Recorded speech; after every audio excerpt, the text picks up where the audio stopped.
Здравейте! Ние сме русенци, които сме си купили вили в близост до това място. И всичко започна от тези пейки, които първо донесохме първоначално.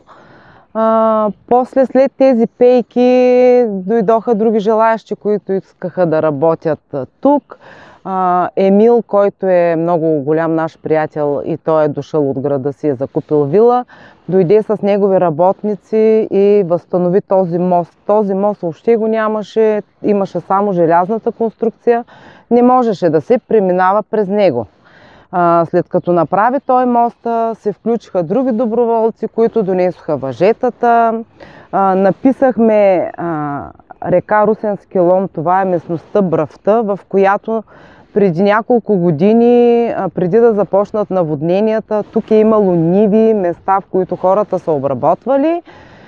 И тази местност се казва Бравта. Повтарям се, тук са се събирали младите хора, плували са в реката, забавлявали са се и ние решихме да възстановим това място. Когато направихме моста и започнахме да бутаме дребните кътчета, които са до моста долу, изчистихме местата край реката, да може да се сяда, да стоиш до реката. Усещането е невероятно, когато седнеш на пейката до реката, и оттам започнахме да ги подобряваме нещата. Колко доброволци сте в... Може би 20 и няколко човека. 20 и няколко човека, повечето сме русенци, казвам, които сме придошли. Има един-двама местни, които са тук и се включиха. Има един възрастен човек, който е в близо живее и той помага всеки ден плътно с нас, работи. И оттам дойде нашата идея да сложим, понеже тук енергията усещаме много силна и знаем, че през 13 век тук са живяли монаси, в тези дупки са се населили. Исхшияси ли беше точното име. По този повод е написан роман "Сърце" на Виктория Бешлийска, която идва да живее в Русе, за да напише този роман за тяхното обитаване. Оттам на нас не дойде идеята да сложим икона на Исус Христос. По-интересното е да се разходим нататък, докато ви разказвам. По-интересното е, че когато на мен ми дойде идеята да нарисуваме тази икона, дойдоха двама туристи, облечени с щеките и с туристическите обувки, дойдоха и започнаха да се възхищават на това място и ме попитаха каква е вашата идея. Аз споделих, че искам икона, това е моето желание, моята идея. И той каза, аз ще нарисувам иконата. Той е български дипломат, който се пенсионира преди 1 година и идва, имат наследствена къща в Красен и идват си лятото тук. Той реши да нарисува иконата. Много бързо доброволци събрахме пари, купихме материалите за иконата. Той съвсем благотворително рисува тази икона за нас. И ето днес иконата е нарисувана и трябва да се постави горе в скалната обител. Така. Няколко думи за това какво предстои в събота. Да, в събота Лазаров ден, предстои качването на иконата горе в скалната обител, защото идеята е иконата да бъде горе и на Лазаров ден, и на Велик ден иконата да бъде горе и хората да усетят енергията на тази икона и на това място. Това ни е основната идея. Така, можем да потеглим към скалната обител и да видите кътчетата, които създадохме в гората. Абсолютно. Абсолютно това мостче, тези въжета, боядисването на моста. Да, аз бих се включил относно дейностите, които се извършиха тук. Значи, преди да започнем миналата година, това място беше непроходимо. Това представляваше гора, както виждате наляво и надясно, неподдържано и абсолютно непроходимо и нямаше достъп реално до пещерата, където ще отидем. Значи тук беше извършена с координация и разрешение от кмета на село Красен, така наречена санитарна сеч, в смисъл храсти, дребни клонки, сухи дървета. Няма засегнато нито едно голямо дърво. Направено е почистване, след което беше направена и пътеката към пещерата, която по-късно тази пролет вече направихме и стъпала, и подход, парапети, за да може да е достъпна за всички, които са желаящи и да е безопасно достъпна за желаящите да посетят и да погледнат. Това, което е всъщност мястото на монаха, то е нещо като Параклис или е скална обител? Скална обител, категорично скална обител. Скална обител. Ще бъде официално осветена? Ще бъде осветена, да, и дупката, ще бъде осветена и иконата. Това ще се случи в събота, в 2 часа ще бъде това събитие на реката. Всички желаящи, които искат, могат да заповядат да се докоснат до иконата. Друго искам да вметна, че тази скална обител, тя е нависоко на скалата и е по-трудно достъпно, в смисъл такъв, по-възрастните хора няма да могат да се качат догоре и ако желаят, могат да дойдат да видят иконата преди да се качи горе. Също с наши средства поръчахме тези табели, в които описваме животни, растения, защитени видове. Имаме много красиви птици, черен щъркел имаме и така нататък, описано. Има и маркировка сте направили? Да. Всичко това е разчистено? Абсолютно, да.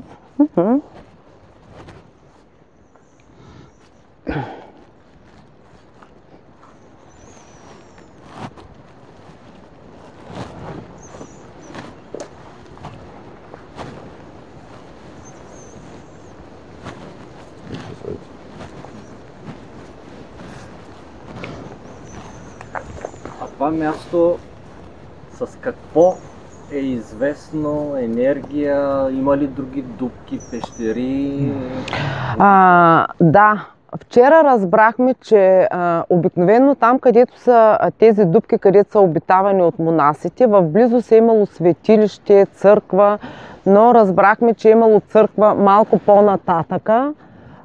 По-нататъка не съм сигурна. В голяма близост, но са съборили, не знам, събарили са нещо от самата скала и оттам се е разрушила тази църква. Или светилище, каквото и да е то. Нещо за кръстове спомена. Да. На тази скала, цялата скала, това е най-високата точка по поломието на Русенски лом, най-високата точка. На времето, между другото, тук е имало алпинисти, които са се качвали на тази скала. Другото интересно по този повод за алпинистите, тук има едно алпинистко въже, после ще ви го покажа в близост до дупката. То още съществува и децата се качват и това въже излиза най-горе на скалата. Да, кръстовете в далечина, когато погледнеш, особено при залез слънце вечер, се виждат много кръстове на тази скала. Аз лично съм ги броила, около 15 кръста има на тази скала. Големи, малки, всевъзможни. И енергията според нас е много силна тук. И затова предприехме да направим нещо по-интересно. Хората да могат да се разхождат в гората, да се зареждат енергийно, защото гората е най-доброто място за зареждане, според мен. И така отиваме към стъпалата, които направихме. Това беше най-трудната част за доброволците, според мен.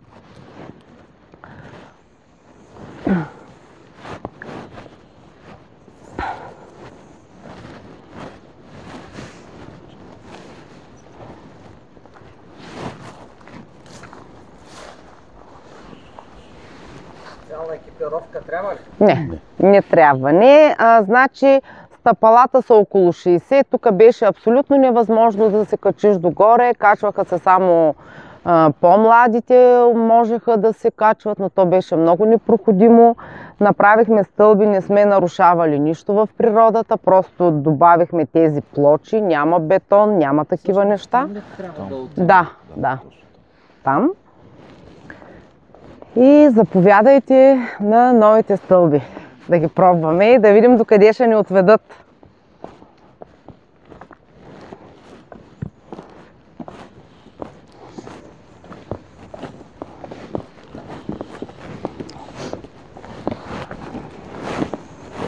Какво стои зад изграждането на тия стъпала и тази пътека?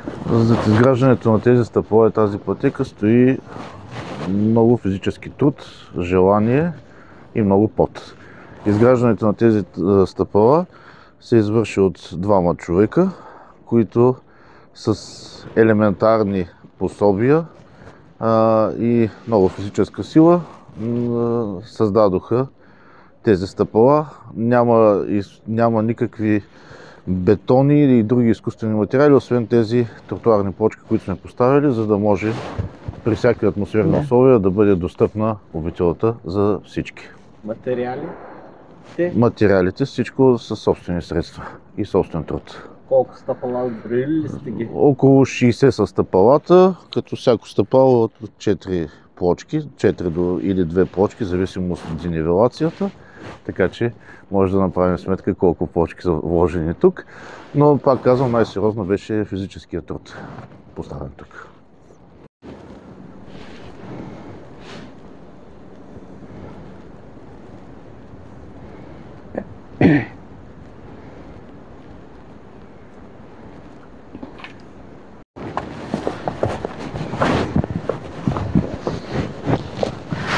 Тук направиха също доброволците, след като направихме стъпалата. Тук нямаше въобще парапети и беше абсолютно трудно достъпно.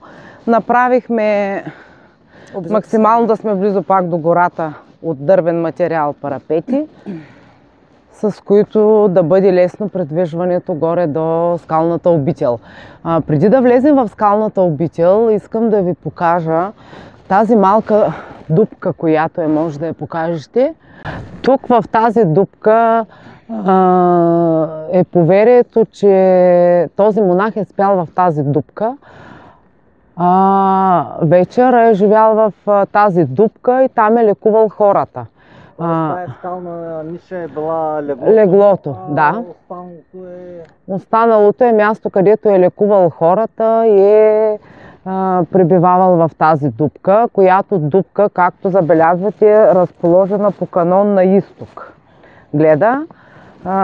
Пак повтарям, в романа също е описано, романа Сърце, как всички такива скални обители са разположени точно на изток. И ето вече сме в тази скална обител. Това е крайната точка на нашия проект, поставянето на иконата на Исус Христос. Къде ще бъде поставена? В нишата. Тази ниша е прокопана, предполагаме, от него и там е лекувал хората в тази ниша. И иконата на Исус Христос ще бъде поставена в средата на тази ниша. Тази ниша е дълбока. От едната страна около 3 метра, от другата около 2 метра. Другото интересно нещо, понеже вчера завършихме проекта отново с доброволци, изчистихме, тук имаше около 15 см прах, пепел. В годините са палили огньови тук, беше много прашно, за да се запази иконата чиста, изобщо местото да е приятно за всички посетители на иконата. Почистихме до скала, без да нарушаваме нищо в скалната обител. Там, където сте застанали вие, може да погледнете дупките, на които се натъкнахме вчера, когато чистихме скалата. Вече остана да гадаем какво се е случвало в тези дупки.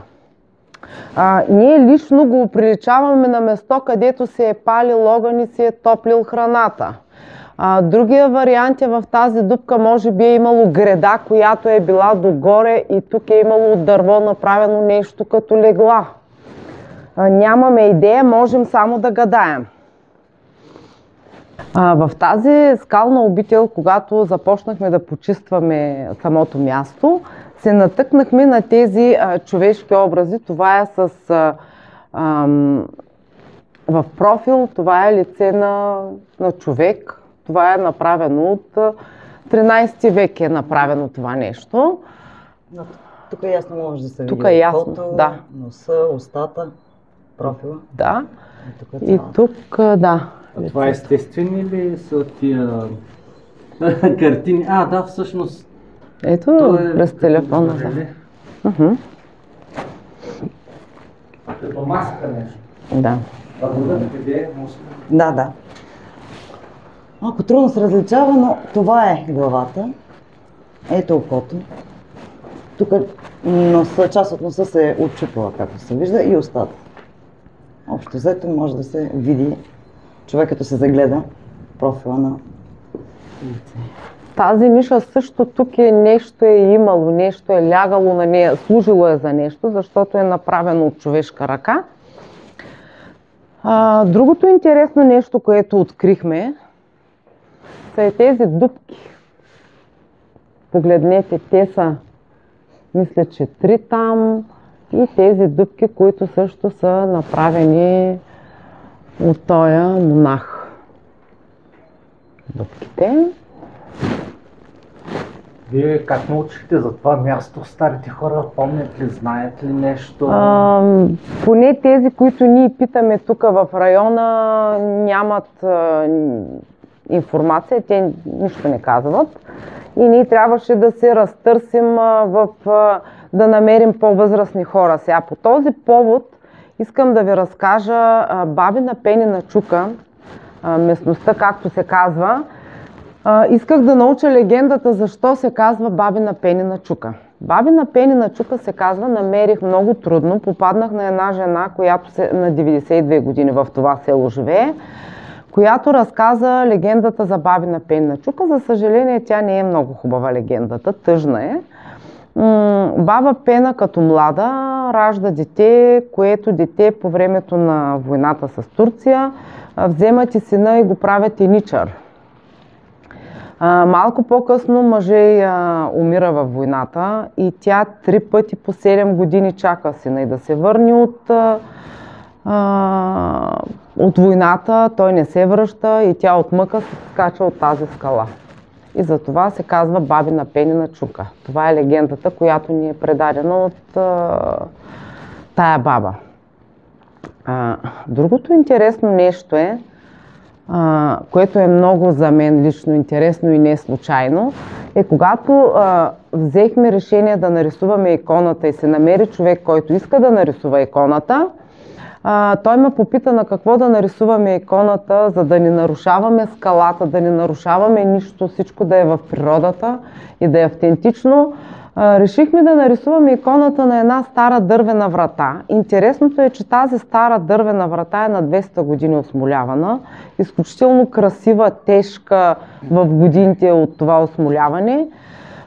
Донесоха ми един от доброволците я донеса, за да я вкараме да направим пейки нещо, и аз реших, че иконата ще бъде нарисувана на тази врата.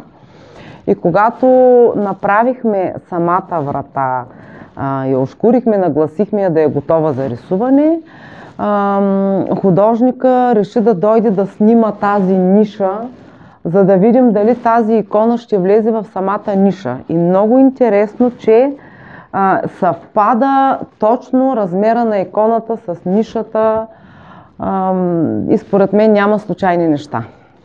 Според мен нищо случайно няма в това. И така. Всъщност тя ще бъде монтирана. Тя ще бъде монтирана. Ние сме направили заготовка.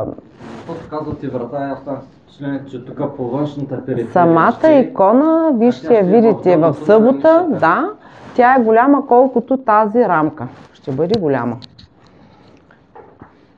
Тук правим подготовка за свещите, които ще се палят, и нали, на тази маса ще сложим свещичките и така. Тук пак има следи от...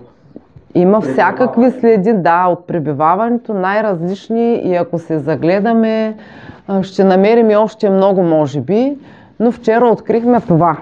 А тези зелени цветове, те са? Нямаме никаква идея за зелените цветове. Тук в годините са палили огън, може би младежи са идвали, нямам идея, хора, местни, и затова е почерняло там така, по този начин скалата.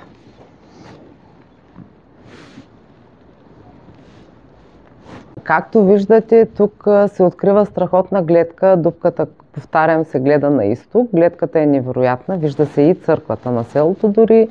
Вижда се другите скали. Минава река отдолу. Невероятно е усещането да се качиш тук, да постоиш малко. Това е идеята, да постоиш до иконата, да се насладиш на природата. Но имаме, разбира се, и наши притеснения, че ще дойдат много туристи, ще гледат това място и се притесняваме да не би да ни се замърси природата. На това нещо много държим, да се пази природата чиста и да научим хората да пазят природата, да не се замърсява природата. Много е болезнено, когато видиш пластмасова кесия в гората. Ние, доколкото имаме сили, доброволците ще помагаме, но е хубаво да възпитаме хората на чистота и да пазят природата. Невероятна природа има в България и трябва много да я ценим и да я уважаваме.